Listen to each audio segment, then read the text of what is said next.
देवराज इंद्र को किसने कैद किया था?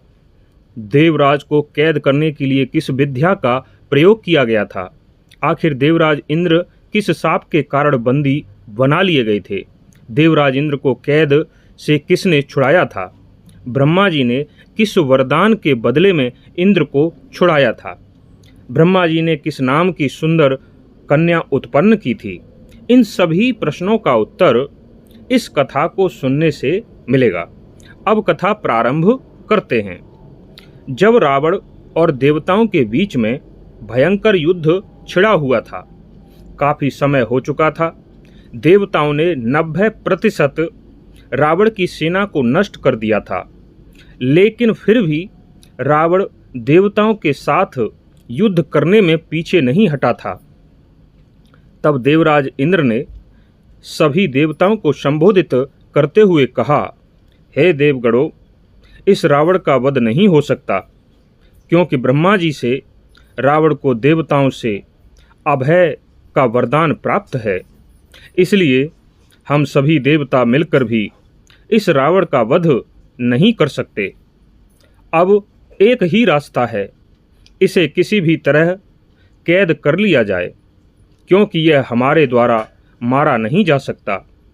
इस रावण को यह बात पता है, इसलिए निर्भय होकर हमसे लगातार युद्ध कर रहा है। ऐसा कहकर देवराज इंद्र ने रावण के साथ युद्ध करना छोड़ दिया और रावण की जो बची हुई सेना थी उसके साथ युद्ध करने लगे। जब रावण ने देखा कि देवराज इंद्र उसकी बची कुची सेना को भी कुछ ही क्षणों में नष्ट कर देंगे, इसलिए वह तीव्र गति से उस दिशा में गया जहां देवराज रावण की सेना से युद्ध कर रहे थे। इंद्र के सामने बिल्कुल सही समय था। वे रावण को अपने चंगुल में फंसाकर कैद करने ही वाले थे। उसी समय राक्षस जोर जोर से चिल्लाने लगे। राक्षस सेना की पुकार सुनकर रावण का पुत्र मेघनाद शीघ्र ही वहां आ पहुंचा, जहां देवराज इंद्र रावण को कैद करने का प्रयास कर रहे थे। मेघनाथ के पास एक महामाया नाम की विद्या थी। उसने कठोर तप करके शंकर जी से प्राप्त की थी। शीघ्र ही मेघनाथ ने उस विद्या का प्रयोग करते हुए अपने आप को अदृश्य कर लिया। फिर अदृश्य होकर उसने देवताओं की सेना को खदेड़ना प्रारंभ कर दिया। उस विद्या के प्रभाव से देवराज इंद्र मेघनाथ को देख नहीं पाए। इसी मौके का फायदा उठाकर मेघनाथ ने देवराज इंद्र को कैद कर लिया। इंद्र को कैद कर मेघनाथ और रावण लंका ले गए। विचारे देवताओं को इंद्र के बिना ही वापस इंद्रलोक लौटना पड़ा। अब क्या किया जाए? देवराज इंद्र को रावण की कैद से कैसे छुड़ाया जाए? सभी देवता विचार विमर्श करके ब्रह्मा जी के पास पहुँचे। वे ब्रह्मा जी से निवेदन करने लगे कि किसी भी तरह देवराज इंद्र को रावण की कैद से छुड़ा लिया जाए।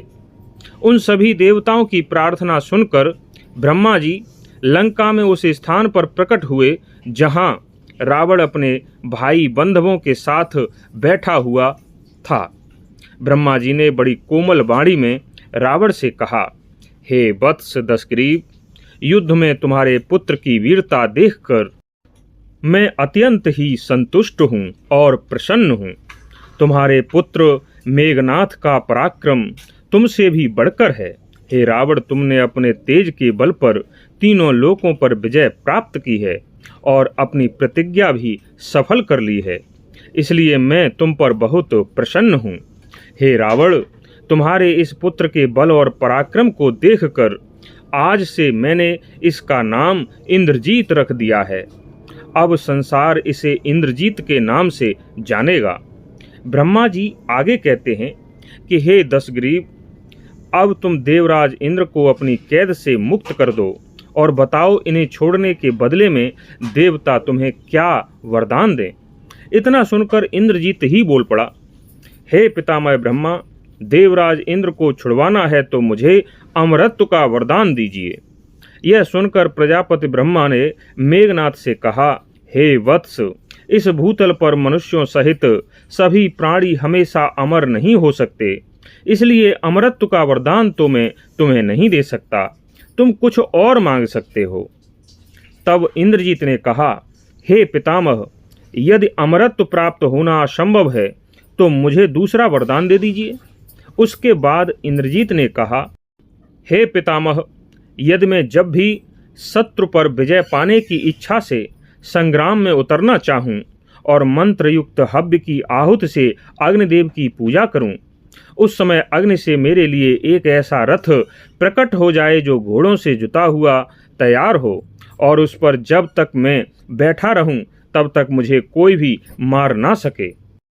और यदि युद्ध के निमित्त किए जाने वाले जप और होम को पूर्ण किए बिना ही मैं समरांगण में युद्ध करने लगूं, तभी मेरा विनाश हो सके। ब्रह्मा जी ने इंद्रजीत की दूसरी शर्त सुनकर तथास्तु कह दिया। इसके बाद इंद्रजीत ने देवराज इंद्र को मुक्त कर दिया। ब्रह्मा जी के साथ आए हुए सभी देवता देवराज इंद्र को लेकर देवलोक चले गए। इंद्र रावण की कैद से छूट तो गए, लेकिन वे अत्यंत दुखी थे। देवराज ब्रह्मा जी के पास पहुँचे। उन्होंने ब्रह्मा जी से पूछा, हे प्रजापति, मैंने ऐसा कौन सा पाप कर्म किया था जिसके कारण इन राक्षसों ने मुझे कैद कर लिया। तब ब्रह्मा जी ने देवराज इंद्र के द्वारा किए गए पाप कर्म के बारे में बताया। ब्रह्मा जी ने कहा, मैंने एक बार रूप और सौंदर्य से परिपूर्ण एक नारी को उत्पन्न किया था जिसका नाम अहिल्या था। अहिल्या का मतलब कुरूपता से रहित। हल कहते हैं कुरूपता को, जिससे जो निंदनीयता प्रकट होती है उसका नाम हल्य है।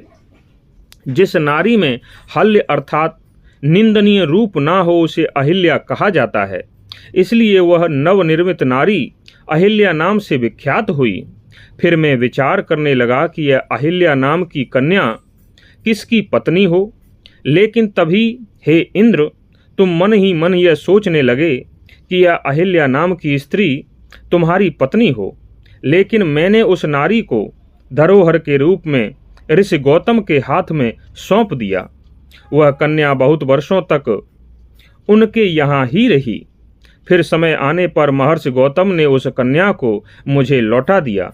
महर्षि गौतम के उस इंद्रिय संयम को देखकर मैंने उस कन्या का विवाह महर्षि गौतम से ही कर दिया। जब मैंने अहिल्या गौतम को दे दी तब सभी देवता इस बात से काफ़ी निराश हो गए। लेकिन हे इंद्र, तुम इस बात को जानकर अत्यंत ही क्रोध में भर गए।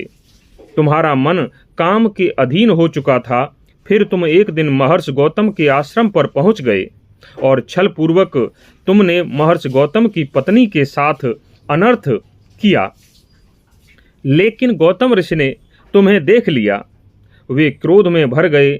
उन्होंने तुम्हें शाप दे दिया। उस शाप के प्रभाव के कारण तुम्हें इन राक्षसों के हाथों बंदी बनना पड़ा। महर्षि गौतम ने तुम्हें शाप देते हुए कहा था, हे राजेंद्र, तुमने निर्भय होकर मेरी पत्नी के साथ जो छल किया है, इसलिए तुम युद्ध में जाकर शत्रु के हाथ में पड़ जाओगे। गौतम ऋषि ने यह भी कहा कि मनुष्य लोक में तुम्हारे इस कृत्य को देखकर जो भी प्राणी ऐसा पाप करेगा उस पाप का आधा भाग उसे भुगतना पड़ेगा और आधा भाग तुम पर पड़ेगा, क्योंकि इसके सूत्रधार तुम ही हो। और कहा कि अब से देवराज का पद स्थिर नहीं रहेगा। उस शाप के कारण तुम्हें रावण ने बंदी बनाया था। ब्रह्मा जी की बात सुनकर पूर्व में किए गए पाप को जानकर देवराज इंद्र बहुत दुखी हुए। उसके बाद उन्होंने वैष्णव यज्ञ का अनुष्ठान किया। तब उस यज्ञ से पवित्र होकर देवराज इंद्र स्वर्गलोक चले गए।